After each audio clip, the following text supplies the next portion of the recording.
Merhaba and hoş geldiniz to my YouTube channel. I thought it would be fun to bring you along as I make a Turkish breakfast. My husband is from Turkey, and almost every weekend we try to incorporate a little bit of Turkish culture into our lives by enjoying a full Turkish breakfast. It may not be exactly the same as his mom's, but we try to get it as close as possible with ingredients we have available to us. With Fig as my sidekick, let's hop right in. First up is poğaça. It's a stuffed pastry, and I've left the link for the recipe I use in the description box. I'll start by mixing the wet ingredients, which include an egg white, about a cup of yogurt, 3/4 cup milk, 3/4 cup oil, and then we'll add in the dry ingredients. I use about 4 cups of flour, 3 teaspoons of baking powder, and about a teaspoon of salt. And I say about because the recipe I use doesn't give measurements in the traditional measuring cups and spoons that I'm used to using, but I eyeball it and it seems to work out just fine. The filling is very simple. I'm just going to mix together some feta cheese and some chopped up parsley.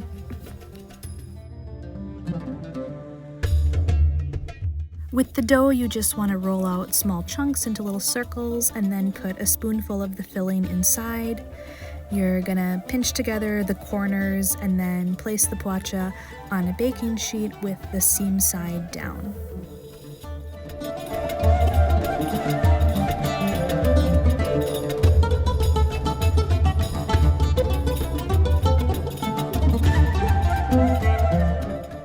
Next, brush the egg yolk on top of the poğaças. You can score the tops and then finally sprinkle them with both white and black sesame seeds.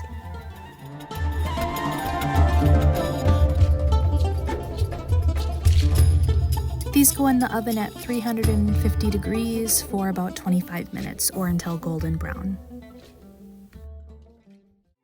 Next up is simit, which is similar, I'd say, to a sesame bagel. I'll use my mixer for this recipe by adding a little bit less than a cup of warm water, a tablespoon of sugar, a teaspoon of salt, and a packet of yeast. And I'll mix those together. Next, I'll add in 2.5 cups of flour and then spend a few minutes kneading the dough until everything is well combined.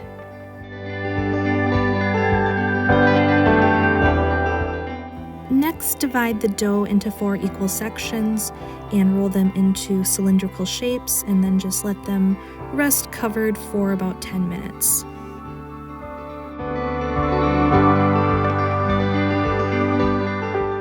To create a simit circle, divide one piece out into 2 sections and roll each section into thin ropes, and then twist these around a few times and pinch together the ends. The simits are then coated with a mixture of grape molasses and water and then dipped into toasted sesame seeds. Let them sit covered for 30 minutes to proof and then finally put them in the oven at 425 for about 15 to 20 minutes. A great dip to also prepare is a mixture of tahini and grape molasses. This has a wonderful nutty but sweet flavor.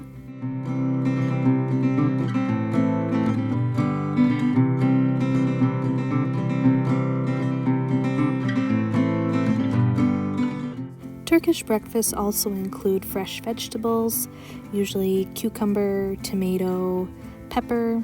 The peppers in Turkey that they use are typically these long, skinny, very mild and sweet peppers. We don't seem to have those in the US, but I have found that Anaheim peppers are a good substitute.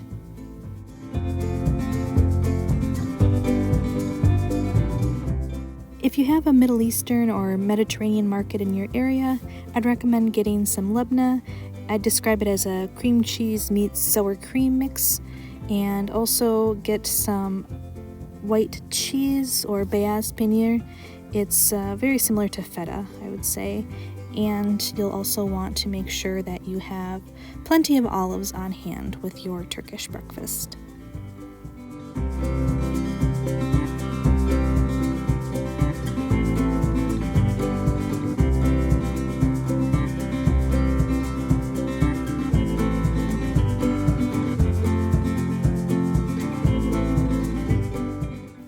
Beck's favorite treat in the entire world is tomato.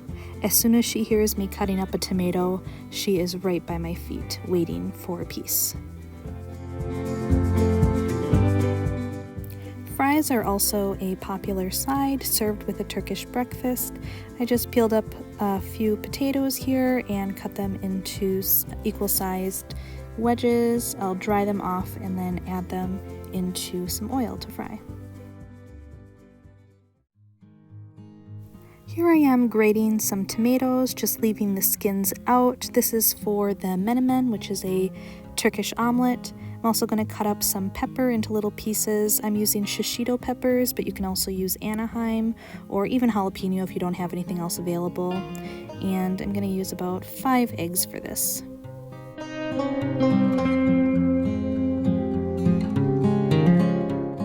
I'm adding some olive oil into my pan and letting that heat up, and then I will go ahead and add in my pepper.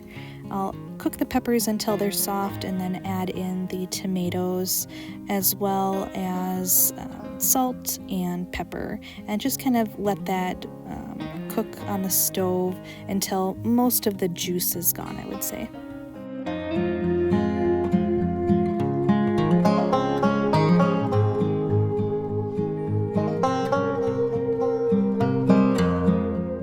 Finally, add in your eggs and stir.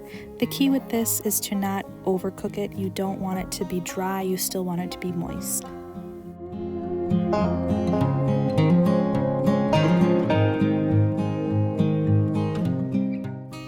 And there you go, our proper Turkish breakfast is complete.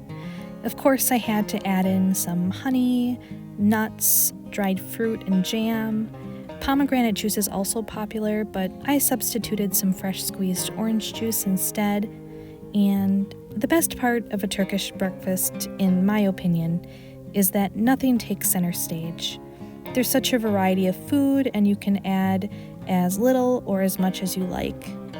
And I also love any excuse to use my tiny dishes from my favorite Turkish store, Poğaça.